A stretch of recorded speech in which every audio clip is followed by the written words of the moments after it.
Fill इस दुनिया में बचा हुआ आखिरी इंसान है। वो जो चाहे वो कर सकता है, उसे देखने वाला इस दुनिया में कोई भी नहीं है। अब वो बड़े से बड़े घर में रहता है, बढ़िया से बढ़िया चीजें यूज करता है और बढ़िया से बढ़िया खाना खाता है। लेकिन ऐसा वो कब तक ही कर सकता था? अकेला होने की वजह से उसकी दिमागी हालत बहुत ही ज्यादा खराब हो चुकी थी। वो ऐसी ऐसी हरकतें करता जो नॉर्मल तो बिल्कुल नहीं। वो बड़ी से बड़ी कार्स को आपस में टकरा कर ऐसे सेलिब्रेट करता जैसे उसने कितना बड़ा काम कर दिया हो। वो पूरा पूरा दिन शराब में ही नहाता और उसे ही पीता। जब भी रात को फिल सोने जाता तो भगवान से सिर्फ एक ही बात कहता, भगवान अगर तुम मुझे देख रहे हो तो प्लीज मेरे पास एक सुंदर सी लड़की को भेज दो जिसके साथ मैं दिन रात इंटीमेट हो सकूं। बस मुझे और कुछ नहीं चाहिए। अब एक दिन फिल को एक खूबसूरत लड़की मिल भी जाती है। अब फिल उस लड़की के साथ क्या क्या करेगा, चलिए जानते हैं। तो कहानी की शुरुआत में हमें बताया जाता है कि एक वायरस की वजह से पूरी दुनिया के सभी इंसान एक झटके में खत्म हो गए, लेकिन ऐसे में एक इंसान जिंदा बच गया जिसका नाम फिल है। फिल कई सालों से अपना ट्रक लेकर पूरे अमेरिका में घूम रहा है, लेकिन उसके बहुत ढूंढने पर भी उसे कोई भी जिंदा इंसान नहीं मिलता। अब वो एक जगह पर जाकर वहाँ के बोर्ड पर अलाइव इन टक्सन लिख देता है ताकि अगर कोई भी जिंदा हो तो वो इस बोर्ड को देखकर टक्सन में आ सके जहाँ उसे फिल मिल जाएगा। अब फिल टक्सन में अपने घर जाता है तो वो देखता है कि अब उसका घर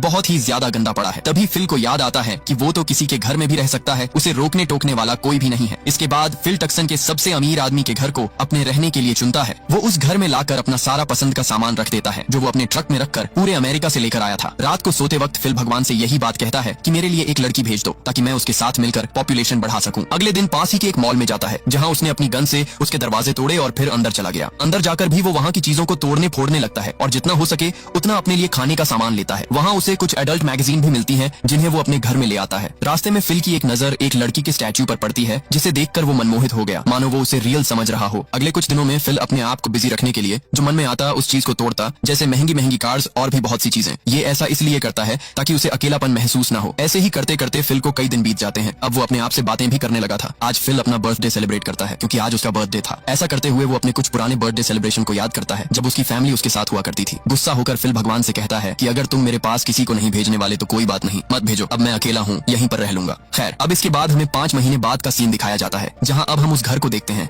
जो घर कम और कचरे का ढेर ज्यादा लग रहा था। दरअसल अब वो यहीं खाता है और यहीं गंदगी करता है क्योंकि उसका मानना है कि उसके सफाई करने का कोई भी फायदा नहीं है क्योंकि सिर्फ उसे ही तो यहाँ रहना है और न ही उसे कोई देख रहा है। फिल डेली की तरह अपनी शराब की बॉटल्स को पूल में डालकर उसमें नहाता है और उसे ही पीता है। उसने अपने पूल को ही अपना टॉयलेट बना रखा था क्योंकि अब उसे ऐसे ही रहना पसंद है। इसके बाद फिल पास ही के एक बार में जाता है जहाँ उसने कुछ बॉल्स को ही अपना दोस्त बना रखा था और तो उसने उनके नाम भी दे रखे थे। वो उनसे ही अपने दिल की सारी बातें करता। वो कहता है कि अगर मेरे पास कोई भी लड़की आ गई तो मैं जिंदगी में कभी उससे ना तो नाराज होऊंगा और ना ही कभी उससे किसी तरह की शिकायत रखूंगा। इसके बाद रात में उसी लड़की के स्टैचू के पास जाता है और उससे कहता है कि मैं थोड़ा शर्मीला हूँ, मैं तुम्हें बहुत दिन से नोटिस कर रहा हूँ कि तुम मुझे ही देखती रहती हो, लेकिन मेरे अंदर इतनी हिम्मत नहीं है कि मैं तुमसे अपने दिल की बात कह दूं। ये कहकर फिल उसे किस कर लेता है, लेकिन जब उसने उसका हाथ पकड़ा तो उसका हाथ ही टूट गया। ये देखकर फिल अपने भ्रम से बाहर निकल आता है। अब फिल अपनी इस अकेलेपन की जिंदगी से पूरी तरह परेशान हो चुका था। अब वो और ज्यादा इस तरह नहीं रह सकता। आज वो एक पहाड़ पर जाकर वहाँ पर एक पत्थर पर अपना नाम और अपनी डेट ऑफ बर्थ लिखता है और उसके ऊपर RIP लिखता है। वो अपने बॉल्स दोस्तों से कहता है कि तुमने मेरे रहने में मेरा बहुत साथ दिया और मैं तुम्हें कभी नहीं भूलूंगा, लेकिन अब मैं इस तरह और ज्यादा नहीं रह सकता। इसके बाद वो उन्हें गुड बाय कहकर अपनी गाड़ी में बैठकर अपने आप को खत्म करने के लिए निकल जाता है। वो अपनी गाड़ी को फुल स्पीड में चलाने लगता है। वो अपने आप को खत्म कर ही देता, लेकिन तभी उसे कुछ दिखाई देता है। उसने अपनी गाड़ी से निकलकर देखा तो दूर कहीं पर धुआं निकल रहा था। ये देखकर फिल के मन में जीने की उम्मीद जाग गई। उसे पता था कि जरूर वहाँ पर कोई न कोई जिंदा है। इसके बाद वो जल्दी से उस जगह पर जाता है। वहाँ उसे कुछ सामान और किसी लड़की के कपड़े दिखाई देते हैं। वो उन्हें देखकर पागलों की तरह उन्हें सूंघने लगता है और तभी वो बेहोश हो जाता है। उसकी जब आंख खुली तो वो एक खूबसूरत लड़की की गोद में लेटा हुआ था। वो लड़की फिल को देखकर खुश थी और फिल को भी उसे देखकर अपनी आंखों पर विश्वास नहीं हो रहा था। वो उससे कहती है कि मुझे यकीन नहीं हो रहा कि तुमने मुझे ढूंढ लिया। ये कहकर वो लड़की फिल को किस कर लेती है, लेकिन फिर जब एक बार फिर से फिल की आंख खुलती है तो एक औरत उसे CPR दे रही थी जो देखने में ज्यादा खूबसूरत नहीं थी और उसकी उम्र भी फिल से ज्यादा थी। वो फिल से कहती है तुम बेहोश हो गए थे इसलिए मैं तुम्हें CPR दे रही थी और तो और तुमने अपने अंडरवेयर में ही टॉयलेट कर लिया था। तब फिल कहता है मैंने टॉयलेट नहीं किया था बल्कि वो तो मेरे पूल के पानी की वजह से गीला था। इसके बाद वो उसकी तरफ बढ़ने लगता है, लेकिन वो औरत अपनी गन निकालकर उससे कहने लगती है मुझसे दूर रहो और मेरे कपड़े नीचे रखो। तब फिल भी ऐसा ही करता है। इसके बाद वो औरत फिल से पूछती है कि क्या तुम अच्छे इंसान हो? तब फिल कहता है हाँ मैं अच्छा इंसान हूँ, तुम्हें मुझसे डरने की कोई भी जरूरत नहीं है। तब वो औरत कहती है क्या तुम ही वही इंसान हो जिसने अलाइव इन टक्सन लिखा था? तब फिल कहता है हाँ मैं वही हूँ। दरअसल बात ये है कि मैंने पिछले 2 सालों से किसी को भी नहीं देखा तो मुझे नहीं पता कि मुझे किसी के सामने कैसे पेश आना चाहिए। प्लीज मेरा यकीन करो, मैं अच्छा इंसान हूँ। तब वो औरत भी मान जाती है और उसे अपना नाम कैरोल बताती है। इसके बाद ये दोनों एक जगह पर बैठकर बातें करते हैं और कैरोल इन दोनों के लिए कॉफी बनाती है और बताती है कि मैं भी किसी जिंदा इंसान की तलाश में भटक रही थी। कैरोल को देखकर फिल के अरमानों पर पानी फिर चुका था। उसने तो सोचा था कि कोई सुंदर लड़की होगी, लेकिन ये तो निकली एक बूढ़ी औरत। खैर, इसके बाद फिल कैरोल को अपना घर दिखाने के लिए लेकर जाता है। रास्ते में फिल किसी भी ट्रैफिक रूल्स का पालन नहीं कर रहा था। ये देखकर कैरोल उसे ऐसा करने से मना करती है। तब फिल भी कैरोल के कहने पर ऐसा ही करता है। इसके बाद वो दोनों फिल के घर पहुंच जाते हैं जहाँ फिल उसे अपना गार्बेज पूल, टॉयलेट पूल और शराब वाला पूल दिखाता है। इसके बाद फिल उसे अपने घर के अंदर लेकर जाता है जहाँ उसके घर की हालत देखकर कैरोल दंग रह जाती है कि आखिर एक इंसान ऐसे कचरे में कैसे रह सकता है। यहाँ फिल कैरोल को अपनी लाई हुई पेंटिंग्स दिखाता है जो बहुत ही कीमती थी और उसने वो चुराई थी। अब कैरोल यहाँ फिल से उन मैगजीन के बारे में पूछती है जिस पर फिल उसे बताता है कि ये सब एडल्ट मैगजीन हैं जिन्हें मैं कभी कभी अकेला फील होने पर पढ़ता हूँ। कैरोल उससे कहती है कि मुझे लगता है कि तुम एक थरकी किस्म के इंसान हो। ये बात सुनकर फिल को गुस्सा आ गया और वो कैरोल को वापस से उसी जगह पर छोड़ आता है जहाँ से वो उसे लेकर आया था। अगली सुबह जब फिल उठता है तो वो देखता है कि कैरोल उसके घर की सफाई कर रही है। फिल उससे कहने लगता है कि तुम मुझसे बिना पूछे मेरे घर की सफाई क्यों कर रही हो। तब गुस्से में कैरोल सारा कचरा वहीं पर गिरा देती है। फिल उससे कहता है कि अच्छा चलो बताओ हम इसे किस तरह साफ कर सकते हैं, जिस पर कैरोल उसे बताती है कि इसे साफ करने के लिए हमें एक क्लीनर की जरूरत पड़ेगी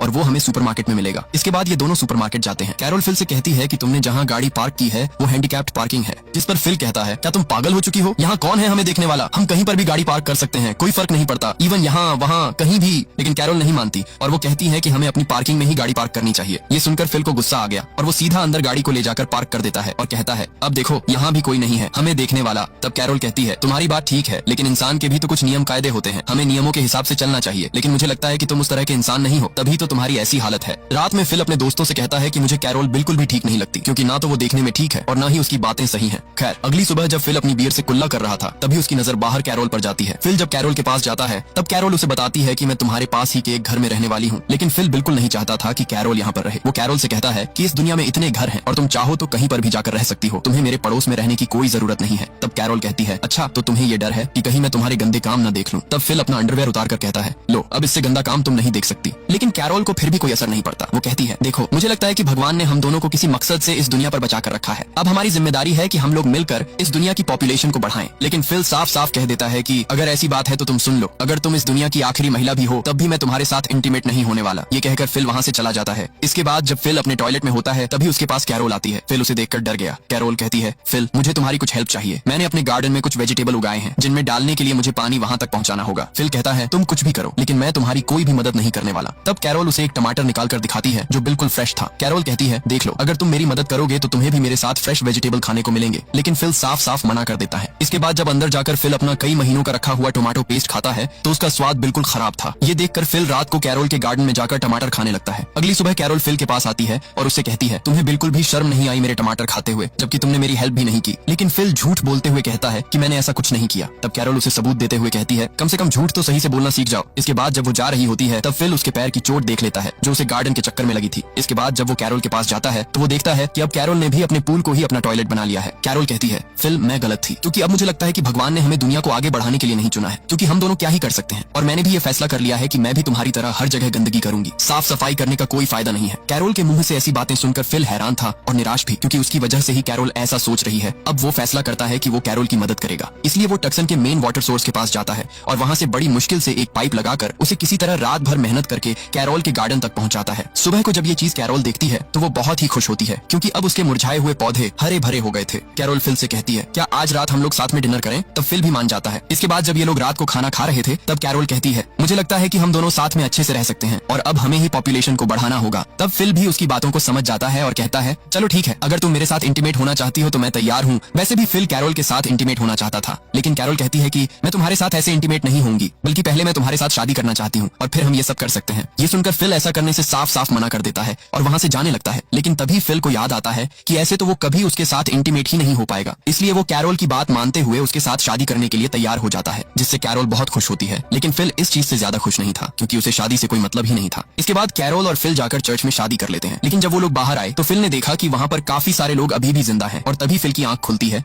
और हमें पता चलता है कि ये सब सिर्फ फिल का एक सपना था। तभी रात में ही कैरोल फिल के लिए कुछ खाना लाती है जो उसने अपने हाथों से बनाया था। दरअसल कैरोल को अब फिल की बहुत चिंता है और वो हर तरीके से उसका ख्याल रखेगी। कैरोल फिल से कहती है अब क्योंकि यहाँ पर कोई नहीं है इसलिए हम दोनों में से किसी को प्रेसिडेंट बनना होगा, मैं चाहती हूँ कि तुम प्रेसिडेंट बनो। तब कैरोल के कहने पर फिल भी मान जाता है। अगले दिन कैरोल अपनी शादी के लिए बहुत ही लगन के साथ तैयारियां करने लगती है। इधर फिल सीधा उस स्टैच्यू के पास जाता है। वो उससे कहता है आज मेरी कैरोल के साथ शादी है, लेकिन तुम्हें और मुझे पता है कि हम दोनों के बीच कितना प्यार है, भले ही मैं शादी कर लूं लेकिन मैं तुम्हें नहीं भूल पाऊंगा। इतना कहने के बाद फिल चर्च में आ जाता है। कैरोल तो यहाँ पूरी तैयारी से आई थी लेकिन फिल ने तो अपने कपड़े तक चेंज नहीं किए। ये देखकर कैरोल को अजीब तो लगा लेकिन फिर भी वो इस चीज को ज्यादा नोटिस नहीं करती। अब सारी बातें होने के बाद जब सबसे जरूरी रिंग पहनाने की बारी आती है तो कैरोल देखती है कि फिल तो रिंग लाना ही भूल गया। शादी में इतनी जरूरी चीज को भूल सकता है। ये देखकर कैरोल समझ गई कि वो फालतू में ही एफर्ट डाल रही है जब फिल को इस चीज में कोई इंटरेस्ट ही नहीं है। कैरोल गुस्सा होकर कार लेकर अपने घर चली जाती है। इसके बाद फिल भी अपनी गलती मानते हुए कैरोल के घर जाता है, लेकिन कैरोल दरवाजा नहीं खोलती। ये देखकर फिल दरवाजा ही तोड़ देता है। फिल ने जब अंदर जाकर देखा तो उसके तो होश ही उड़ गए क्योंकि कैरोल ने अपने रूम को बहुत ही अच्छी तरह डेकोरेट कर रखा था। जिसमें उसे बहुत मेहनत लगी थी। इसके बाद फिल कैरोल के पास जाता है। वो कहता है कि मैं तुमसे कुछ बात करना चाहता हूँ, पर कैरोल कहती है कि मैं तुमसे कोई भी बात नहीं करना चाहती। फिल कहता है, देखो मैंने जो किया मुझे ऐसा नहीं करना चाहिए था, इसके लिए मैं शर्मिंदा हूँ, लेकिन जैसा तुम सोचती हो वैसा मैं तुम्हारे बारे में कुछ भी नहीं सोचता। दरअसल बात यह है कि मैं काफी वक्त से अकेला रह रहा था, तो मेरी दिमागी हालत भी खराब हो गई थी, इसलिए मुझे किसी भी चीज में इंटरेस्ट नहीं आता, लेकिन अब हम दोनों एक साथ रह सकते हैं। फिल की ऐसी बातें सुनकर कैरोल भी उसे माफ कर देती है। इसके बाद फिल कैरोल को एक ज्वेलरी शॉप में लेकर जाता है, जहाँ से कैरोल बहुत सी रिंग सिलेक्ट करती है और फिर फिल चर्च में जाकर कैरोल को सारी रिंग पहना देता है और अब फाइनली इनकी शादी हो जाती है। रात में ये दोनों एक दूसरे के साथ इंटीमेट होते हैं, लेकिन फिल को इस चीज में ज्यादा फील नहीं आ रहा था। इसके बाद अगले दिन कैरोल भी फिल के साथ मिलकर वो सारे पागलपन वाले काम करती है जो फिल करता था। कैरोल को भी इसमें मजा आता है। फिर फिल कैरोल को अपनी स्टैच्यू गर्लफ्रेंड से मिलवाता है, जिसे देखकर कैरोल गुस्से में उसे तोड़ देती है। इसके बाद जब ये लोग गाड़ी से कहीं जा रहे थे,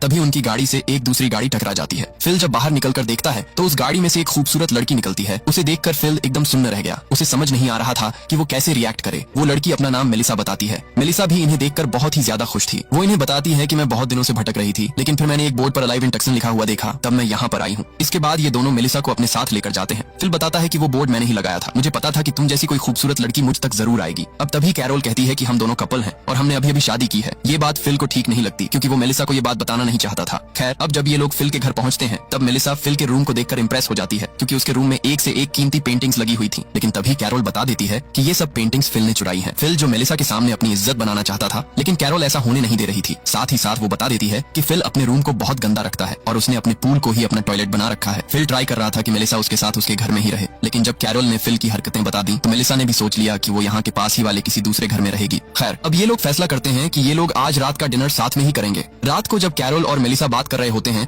तभी उनके सामने फिल आता है, जिसका हुलिया पूरी तरीके से चेंज हो चुका था। उसकी जो लंबी लंबी दाढ़ी थी उसने वो काट ली थी। दरअसल फिल ये सब मेलिसा को इम्प्रेस करने के लिए कर रहा था, पर ये लुक ना तो कैरोल को ठीक लगता है और ना ही मेलिसा को। इसके बाद जब ये तीनों डिनर कर रहे थे, तभी फिल मेलिसा के साथ फ्लर्ट करने की कोशिश करता है, लेकिन कैरोल बीच में टांग अड़ा रही थी। मेलिसा बताती है कि मैं पहले रियल एस्टेट में काम करती थी और मेरी शादी भी हो गई थी, लेकिन मेरा हस्बैंड मुझे धोखा देकर किसी और औरत के साथ रहता था, उसकी इसी वजह से मैंने उसे डिवोर्स दे दिया। फिल भी मेलिसा की हर बात पर कहता है कि हाँ, तुमने बिल्कुल सही किया। इसके बाद जब ये लोग सोने के लिए जाते हैं, तब कैरोल फिल को अपने साथ चलने के लिए कहती है ताकि ये लोग इंटीमेट हो सकें, लेकिन फिल साफ साफ मना कर देता है और कहता है, देखो बात कुछ ऐसी है कि मैं अभी ये सब नहीं कर सकता, क्योंकि मेरा मन नहीं है और मुझे कुछ भी ठीक नहीं लग रहा। हम लोग कभी और ये काम कर लेंगे। तब कैरोल फिल से कहती है, कहीं ये बात तो नहीं है कि तुम मेलिसा को तो पसंद नहीं करने लग गए। तब फिल कहता है, तुम कैसी बातें कर रही हो, मेरा बस मन नहीं है। अब कैरोल को क्या पता था कि असली वजह तो यही है। खैर, रात को जब फिल सो रहा होता है, तभी उसके पास मेलिसा आती है और उसे अपने साथ कुछ दिखाने के लिए लेकर जाती है। फिल भी तैयार हो जाता है। उसे लग रहा था कि जो वो सोच रहा है, मेलिसा उसे उसी काम के लिए बुला रही है। जब वो उसके पीछे पीछे एक कमरे में गया तो वहाँ कैरोल थी।